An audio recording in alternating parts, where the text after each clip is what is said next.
Bonjour et bienvenue sur la chaîne ADPM. Je suis Vincent et aujourd'hui je vais vous montrer comment nettoyer le groupe pompe à chaleur sur votre sèche-linge. Tout d'abord, avant de commencer, une petite consigne de sécurité. Pensez à débrancher l'appareil électriquement. Les symptômes de panne. Vous aurez besoin de nettoyer ou de remplacer le condenseur si votre linge met plus de temps que d'habitude pour sécher, ce qui peut arriver après quelques années d'utilisation, même avec un entretien régulier. Les outils nécessaires pour cette intervention. Vous allez donc avoir besoin d'une visseuse ou d'un tournevis qui fera très bien l'affaire, d'une paire de gants pour nous protéger les mains, d'une pince ou une pince multiprise pour extraire nos cosses, d'un verre ou d'un petit récipient pour garder nos vis, d'un torchon ou d'une serviette. On aura également besoin d'un aspirateur. Donc pendant que je prépare l'appareil, n'hésitez pas à vous abonner à notre chaîne. Donc voilà, maintenant que j'ai préparé l'appareil, ce qu'on va faire, on va retirer notre top, les deux panneaux latéraux et on va également retirer le bac de condensation. Donc pour le top, vous allez avoir 3 vis cruciformes sur notre modèle. Hop, on n'oublie pas notre petit récipient pour ne pas perdre les vis.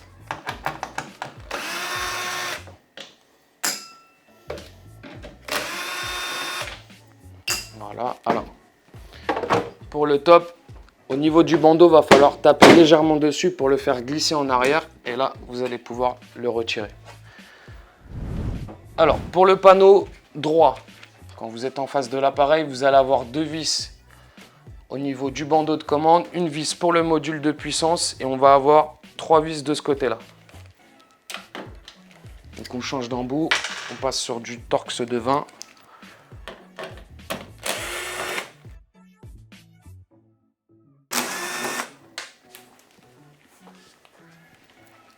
Voilà. Alors, pour retirer nos panneaux, il suffit juste de les soulever et de les tirer vers l'arrière. Voilà, comme ceci. Et voilà. Donc maintenant, on va en profiter pour déclipser notre bac et retirer les deux durites. Donc pour les durites, vous avez tout simplement à tirer dessus. Voilà, on les laisse glisser ici. On va déclipser notre bac. Vous avez tout simplement besoin d'appuyer dessus et vous le tirez comme ceci. On va retirer maintenant le couvercle du conduit d'air. Donc on va avoir 11 vis tout autour.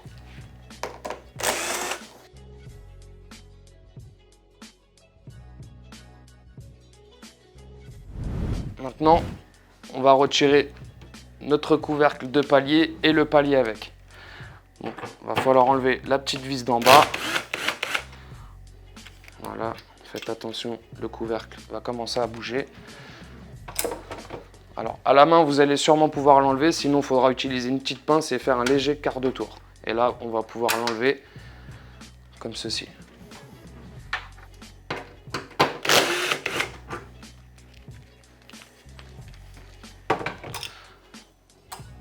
Va falloir soutenir légèrement votre tambour pour retirer le palier. Faites attention, il y a une petite rondelle entre le palier et le roulement. Donc voilà, maintenant on a enlevé le couvercle du palier. On va retirer donc notre roulement et on va aussi également retirer notre hélice. Alors pour ceci, il va nous falloir une douille de 10. Donc on va commencer par l'hélice. Vous mettez comme ça, vous bloquez votre hélice et vous allez pouvoir, dans la logique, la desserrer facilement. Ce qu'on va faire, vous vous mettez à droite et à gauche de l'hélice et vous jouez de droite à gauche pour pouvoir l'extraire facilement car elle est ancrée dans l'axe. Voilà, on va la mettre de côté et maintenant on va retirer donc notre roulement. Pareil, douille de 10. Voilà. Alors je vous conseille de mettre votre main sous le tambour à l'intérieur de l'appareil parce que du coup là, le tambour va bouger quand on va retirer le roulement. Voilà. Donc voilà, maintenant ce qu'on va faire, on va retirer donc la courroie de l'axe moteur. Alors vous avez vu, il y a un système de tendeur ici. Ce qu'il va falloir faire, c'est faire levier sur votre moteur. Comme vous pouvez le constater, ça détend notre courroie et vous venez tout simplement l'enlever de l'axe moteur. Donc voilà, maintenant qu'on a retiré notre courroie, on va continuer d'enlever les éléments qui nous gênent pour retirer le panneau arrière. Donc là, on a 4 vis, 3 ici, une ici et on va également retirer la trappe ici. Voilà. Cette trappe-là vous permet d'accéder à la pompe de vidange. On retire nos durites et on les laisse. Donc voilà, maintenant ce qu'on va faire, on va retirer donc notre module de puissance et on va en profiter pour débrancher le filtre antiparasite qui se situe à cet endroit-là. Pour le module, vous allez avoir une petite vis sur le panneau arrière. Vous allez avoir également un petit passe-câble qu'il va falloir dévisser et déclipser. Prévoyez une petite pince pour pouvoir débrancher plus facilement. Voilà.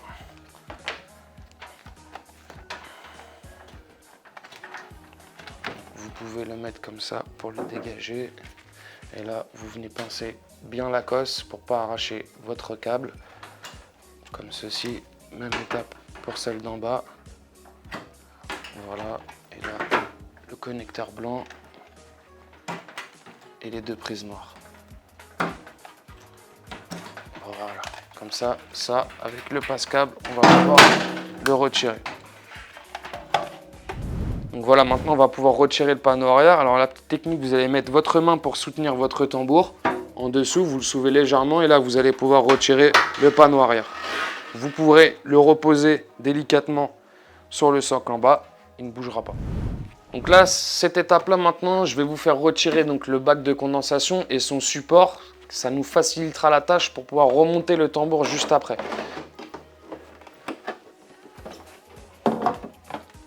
Donc, dès qu'on a retiré le bac de condensation, on a une vis sur le bandeau. Donc, vous la retirez. Le support est encore clipsé. Vous allez avoir un petit clip sur le côté. Voilà, il suffit légèrement de le déclipser le premier. Le deuxième se déclipse tout seul automatiquement. Donc voilà, maintenant on a enlevé le bac de condensation et son support. On a tout simplement à soulever le tambour. Et voilà. Donc voilà, maintenant qu'on a retiré notre tambour, on va pouvoir retirer donc le couvercle du conduit d'air. Et donc on a 10 vis tout autour.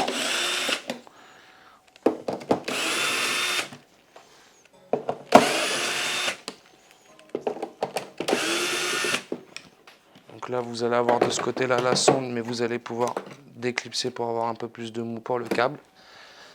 On n'oublie pas le petit récipient pour les vis. Là celui-ci, vous allez pouvoir le pincer. Voilà, et là on va également dégager les fils de ce côté là. Et là on va enlever toutes les vis.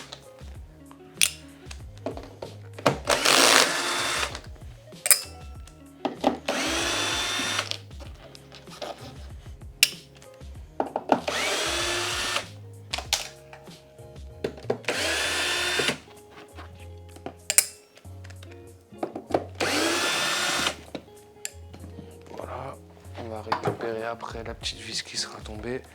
Donc là, on a dévissé une petite tôle d'isolation pour protéger la pompe. Donc on va l'enlever également pour ne pas la perdre. Et là, on va tout simplement avoir besoin de soulever. Il sera légèrement clipsé en façade. Mais voilà, vous allez pouvoir l'enlever assez facilement. Vous faites attention, il y a un joint à ce niveau-là. On va l'enlever pour ne pas le perdre ni l'abîmer. Et on va pouvoir poser notre couvercle. Donc voilà, maintenant qu'on a ouvert notre couvercle, on va retirer donc notre moteur. On a les deux pattes de fixation ici. Hop. Donc on va desserrer celle-ci. On va également desserrer la deuxième. Voilà. Ce qu'on va faire, on va retirer le ressort, voilà, du tendeur. Et là, on va débrancher les deux connectiques. Donc, un petit tournevis plat. Vous avez une petite patte de fixation à cet endroit-là. Vous faites ceci, vous l'écartez légèrement et vous tirez doucement sur la prise. Même étape pour la deuxième. On y va tout doucement pour ne pas casser. Voilà. Et on soulève tout doucement le connecteur. Voilà, comme ça on va pouvoir dégager nos câbles. On va retirer les deux pattes. Il suffit de soulever et de sortir du socle. Même chose de l'autre côté. Voilà. Et là on va pouvoir retirer notre moteur. Donc voilà, maintenant ce qu'on va faire, c'est qu'on va dévisser et débrancher notre compresseur pour pouvoir enlever tout le bloc complet. Donc là, on va avoir besoin donc de notre Torx pour enlever la terre qui se trouve juste ici. Donc la vis sera assez grande, voilà. On la garde de côté.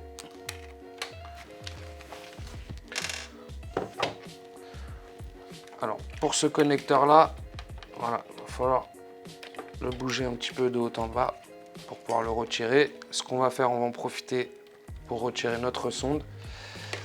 Là, on n'a plus rien de branché sur notre compresseur. On va pouvoir donc dévisser les 3 écrous de 10.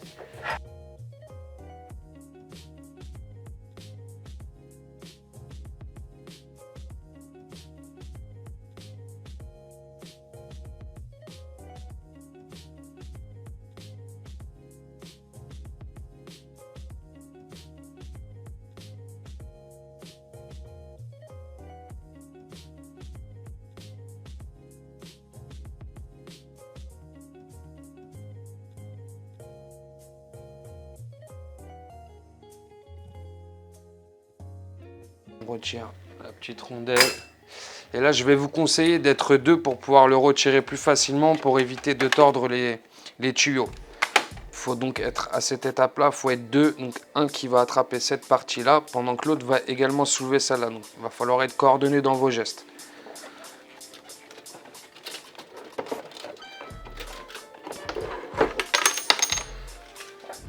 Donc voilà, maintenant qu'on a tout retiré, on a accès donc à tout le circuit de chauffe.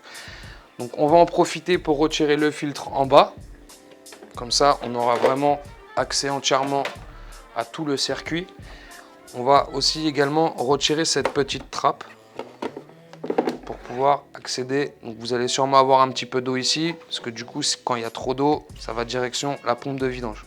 Pour le gros nettoyage, ce que je vais vous conseiller, ça va être d'isoler la partie compresseur, car il ne faut pas que les connecteurs prennent l'eau. Donc ce qu'on va faire, on va utiliser donc un petit sac plastique. Je vous fais la petite démonstration pour vous montrer comment le protéger assez facilement. Donc ça, des sacs plastiques, on en a tous à la maison.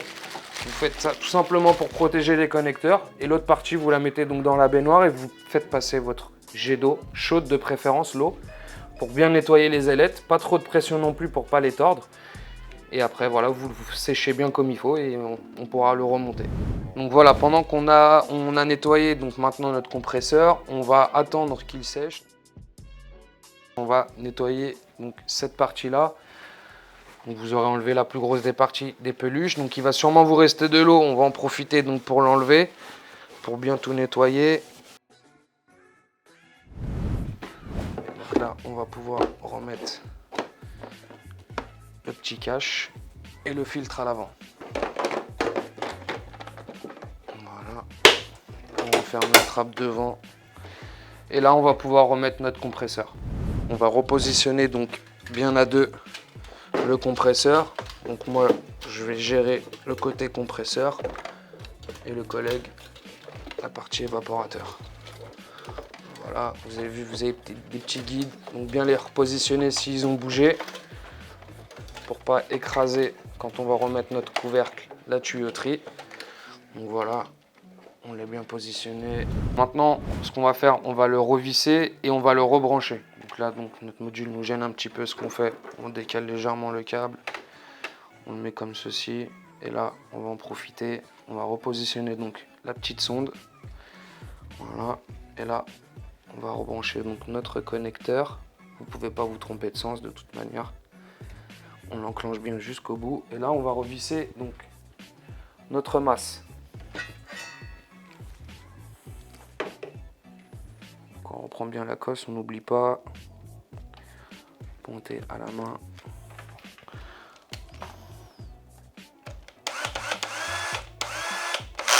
Voilà.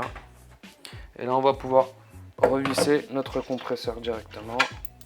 Donc, les 3 petites rondelles et les 3 écrous.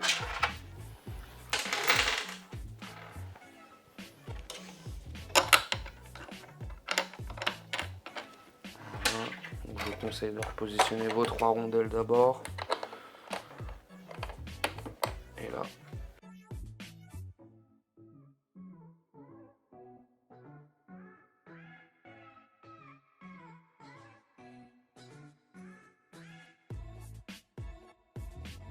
Maintenant qu'on a bien resserré et rebranché notre compresseur, on va en profiter pour remettre notre moteur et le couvercle avec le petit joint. On prend notre moteur, vous n'allez pas vous tromper, pouvoir vous tromper de sens. Positionnez comme ceci.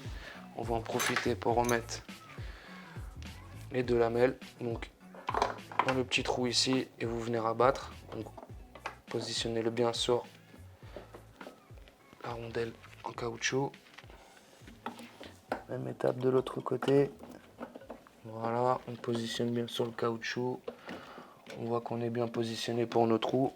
On est bon. Et là, on va pouvoir donc revisser. Donc vous prenez bien le trou à l'extrémité. De toute manière, vous allez voir.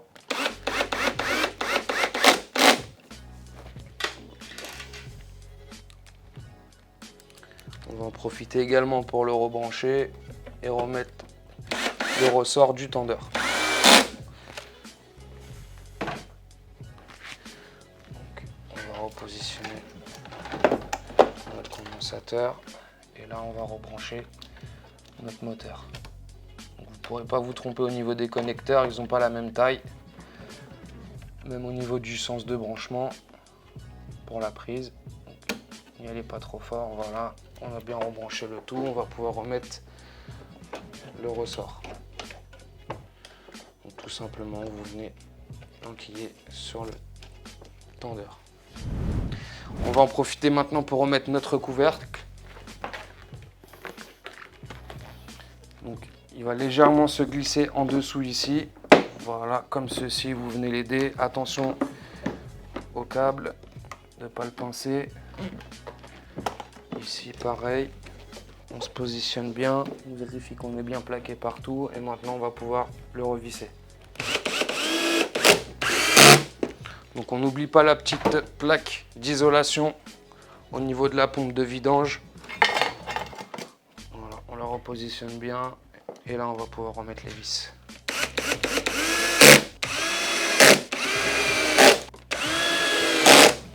Voilà, donc on n'oublie surtout pas le joint qui vient à cet endroit-là. Donc vous avez qu'un seul sens possible. Vous allez voir d'un côté, il est légèrement aplati. On va pouvoir maintenant replacer nos câbles dans le passe-câble. Reclipser ici cette partie là, là.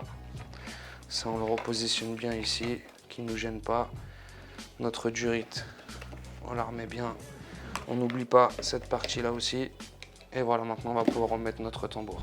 Là maintenant on va pouvoir repositionner notre endroit. Donc on reprend le tambour. Le côté strié contre le tambour. Et la partie lisse vers l'extérieur. Bon, c'est pas très grave, on va pouvoir la reglisser. Et là on vient positionner notre tambour sur les galets. Voilà. Donc on peut le poser légèrement sur le cache à l'arrière. Il ne bougera pas. Voilà, comme ceci. Et là, on va pouvoir remettre le panneau arrière. Pouvoir remettre notre panneau arrière. Juste avant ceci, on va remettre le support de notre bac condensation. Donc, on va le reclipser sur la barre de renfort. Comme ceci. Il faudra légèrement appuyer dessus. Vous le poussez. Voilà, il s'est clipsé. Donc voilà, maintenant, on va pouvoir remettre notre panneau arrière. Donc on glisse les deux durites dans la petite trappe. On va positionner donc notre panneau arrière ici. Avant de plaquer le tout, on va attraper notre passe-câble et le faufiler entre le tambour et le panneau arrière. Donc, vous attrapez, vous allez pouvoir le clipser, comme ça il ne vous gênera plus. Voilà. On clipse le deuxième et on mettra la petite vis après. Comme ça, il est maintenu. Si vous voulez, pour pas que ça tire sur les câbles, on va glisser le module de puissance. Voilà, comme ça, il n'y aura pas de risque. Là, ce qu'il faut, on va repositionner donc bien comme il faut. Voilà. Et là, on va surélever donc notre tambour pour faire rentrer l'axe dans le trou. Voilà. Et là, on clipse comme il faut et on va pouvoir remettre nos vis. Donc voilà, maintenant qu'on a repositionné notre panneau arrière, on va pouvoir remettre le roulement sur l'axe. Donc on reprend notre roulement, on soulève légèrement le tambour, on vient glisser le roulement dessus, on prend notre écrou, vous ressoulevez un petit peu votre tambour, on prend notre douille de 10, et là on va bien serrer le roulement. Voilà. Là, on va remettre le support du roulement. Donc, on n'oublie pas la petite rondelle. Le chanfrein en haut. Voilà. Et là, on va pouvoir remettre les deux vis en haut avant de remettre le petit couvercle.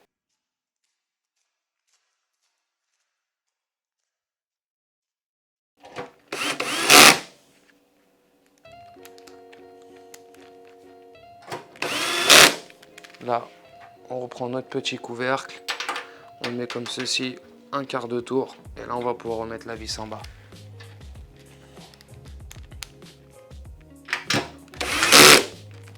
Voilà. Donc voilà, maintenant on va pouvoir repositionner notre courroie. Alors, normalement, l'ancienne courroie vous aura laissé une trace sur le tambour, donc vous allez pouvoir vous aider de cette trace-là pour repositionner correctement la nouvelle courroie.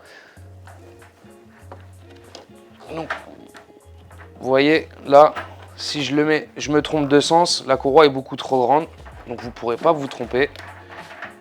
Positionnez donc la partie lisse de la courroie sur le tendeur et donc la partie crantée sur l'axe moteur.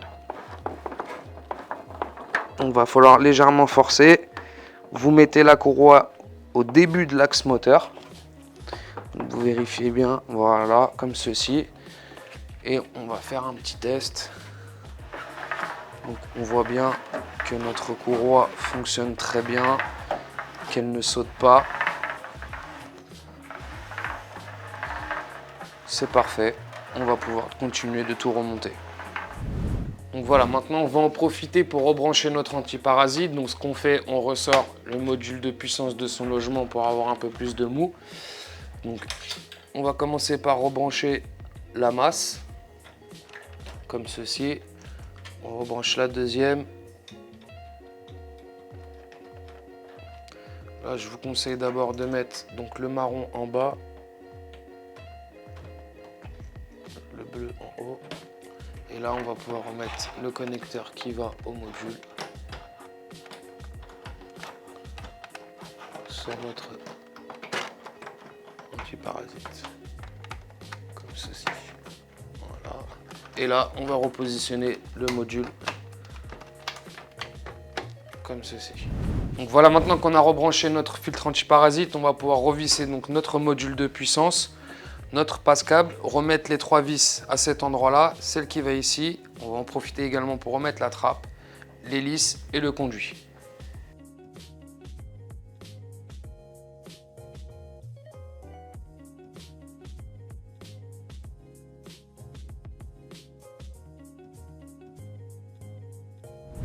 Voilà, maintenant avant de remonter les deux panneaux et le top, on va effectuer notre test, voir si l'appareil fonctionne très bien. Donc vous pouvez l'allumer, il n'y aura pas de problème. Donc le mien chantonne un petit peu. On le met sur n'importe quel programme et on va le lancer. Voilà. On voit que tout fonctionne très bien. Donc on va pouvoir l'arrêter. Et on va l'éteindre. Et pouvoir finir de tout remonter. Donc voilà, maintenant qu'on a effectué notre test et que l'appareil fonctionne très bien, on va pouvoir donc remettre les deux panneaux latéraux et le top.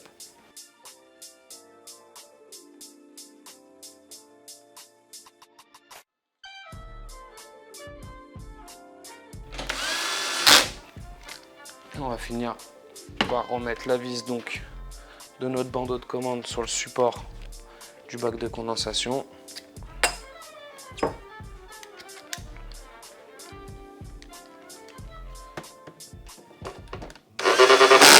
Et on va pouvoir remettre notre bac.